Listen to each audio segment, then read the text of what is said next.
God called him. Let me tell you, the call of God is not the license to success. You can still fail. There were people in the Bible God did not call, they succeeded. You go and read your Bible. Elisha, there was no prophecy about him. Elisha was a farmer. He was not a prophet. But he subscribed to the law of mentorship until he carried the mantle. And other people like Moses, your Moses, didn't enter the promised land. The call of God is not an automatic ticket for success. Even if you see Jesus, you will still bend to the reality of the principles that make for success. When Jesus appeared to Saul, he said, I'm done. I recommend you back. Go and continue to learn.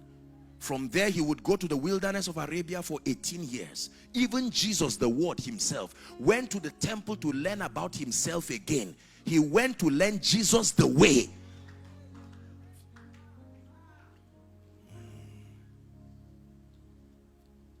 Is God helping us? So I look at my life and I love the Lord so much. But why is my family like this? Why is the ministry like this? I open a business and no one is coming, and I love God. Remember, as we say, I want to grow so that I will bless the house of God. Sincere desire, but not even the desire itself will automatically bring blessings. God is the God of systems. Please understand this. This is the name of God I want you to know and understand today. Systems. He came to listen to the prayer and the sacrifice of both Cain and Abel. Did you know that God attended to both of them unbiasedly? But at the end of it, one subscribed to a system, a pattern, and it was received. So God came. It looked like he did not come. If you did not hear of the episode of what happened from God's side, you would think God ignored one. But he came to see both. He was not looking for men. He was looking for patterns. When he found his pattern, he honored it immediately.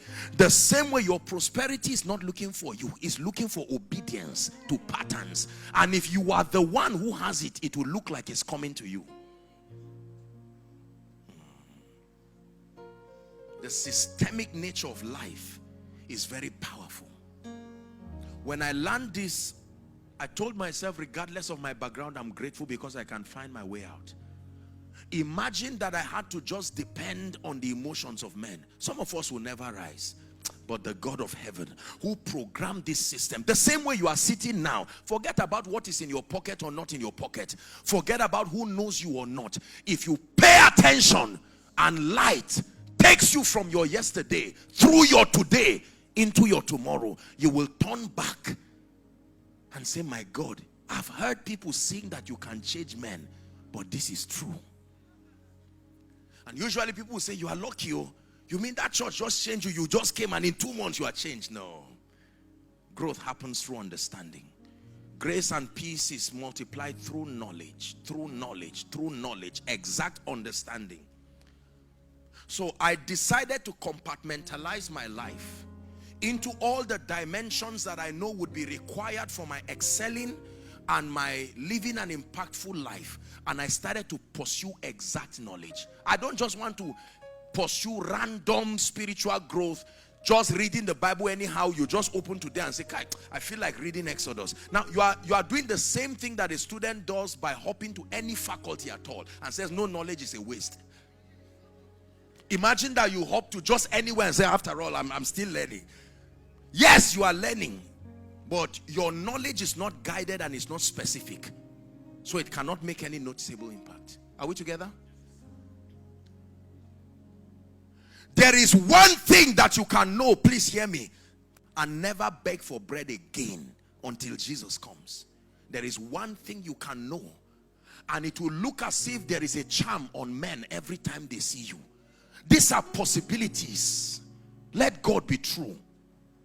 And let every man, let every culture, let every background, let every situation, let every mountain be a liar. There is something your business can have and know and do. People of God, that what you see now that you call success will be what those you raise will be doing. because you will scale to a height unimagined. Do not peg yourself and plateau at a level and convince yourself this is all there is. No. I came to challenge you. It is the power of light. When you faint, is proof that there is weakness somewhere. And much more than just an impartation, he sends light first. An impartation is useless when your understanding is barren. Remember, the oil assumes the shape of the container. If you turn the container this way, the oil will look like it's pouring. If you keep the container up, the oil will look secured. The oil is there with its potential, but the container controls what it does. When your capacity is small, impartation becomes almost unfruitful. That's why people fall down and stand up again and again and return back. Because your container was almost pouring, and as you were putting the oil, it still came out. But when God expands you, and then that grace comes on your life, it will be like the foxes of Samson. You will say, where is that challenge that brought shame to me yesterday? I'm not praying that you go. By you, I will leap over walls. And you look at it and greet your landlord and say, sir, thank you so much for driving me. Would you be available for my Thanksgiving? Say, Thanksgiving of what? You gave birth to a child? Say, no, I just finished my estate. In how many months? 5. He said, you are a thief. You've started. I'm not a thief. Light is not a ladder, it's a lift. It can take you to dimensions unimagined. Let me tell you this. Time never changes anything. One day go better is just a wise saying to comfort you. It will never work. Time does not change anything. Time only reveals. When you have an encounter with the light of God and you embrace it, then things will turn around in your life.